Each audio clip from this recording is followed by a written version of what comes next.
Jadi cara saya adalah, saya pakai satu trik. Gimana caranya saya bisa ngobrol sama sebanyak-banyaknya orang-orang kaya dan dapat mentalitas mereka, orang-orang yang sukses di bidangnya.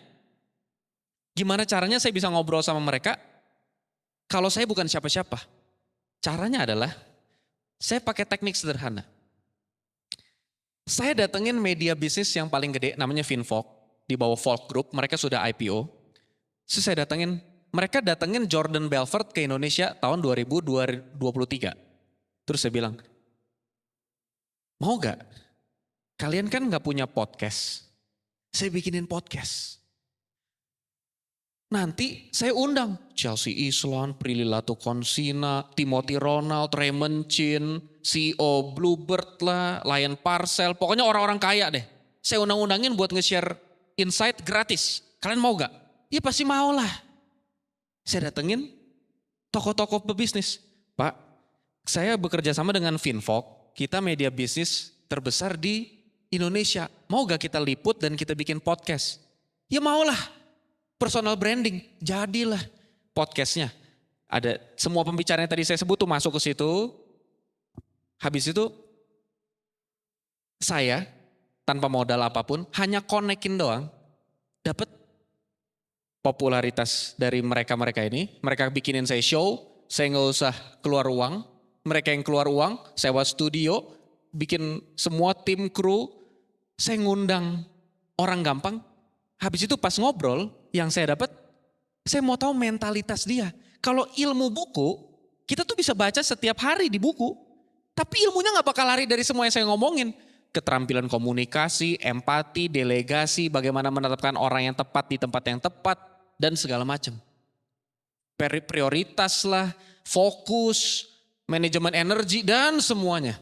Tapi yang saya dapat adalah, ternyata orang-orang dengan mentalitas yang luar biasa, dan dia sukses secara finansial, apa sih yang ngebedain? Hal simpelnya adalah, setiap kali saya ngobrol sama mereka, saya seperti nge-highlight buku catatan saya di otak. Semua yang kita baca di buku itu benar. Semua yang dosen bisnis ngomongin itu benar. Kita kan suka bilang, dosen bisnis, dia aja bisnisnya kagak gede, ngapain jadi dosen bisnis? Yang bisnisnya gede kagak mau jadi dosen, ngapain yang punya bisnis jadi dosen? Coba suruh Elon Musk jadi dosen. Enggak gitu kan caranya. Yang dosen bisnis ngomongin itu adalah hasil riset yang benar-benar terjadi. Tapi waktu kita ngobrol sama pebisnis, yang dia kasih itu mentalitasnya. Gimana ngejelasin mentalitas ya? Ngejelasin mentalitas itu kayak ngejelasin betapa dinginnya es batu. Gimana jelasinnya ya? Pokoknya dingin. Mentalitas itu seperti, kita tuh ngelihat, kok bisa ya? Dia sukses. Ternyata pola pikir dia sederhana. Oh begitu ya? Oh ternyata cara pikir dia gitu ya. Nah mentalitas ini susah dijelasin kalau kita baca buku. Tapi kalau kita ngobrol langsung sama orangnya kita bisa dapat. Jadi menurut saya kalau kita tidak lahir dengan privilege. Hal paling penting buat kita lakuin supaya kita maju. Bukan baca buku. Walaupun itu penting. Bukan ikut seminar motivasi. Walaupun itu penting. Bukan masuk ke universitas bisnis ternama. Walaupun itu penting.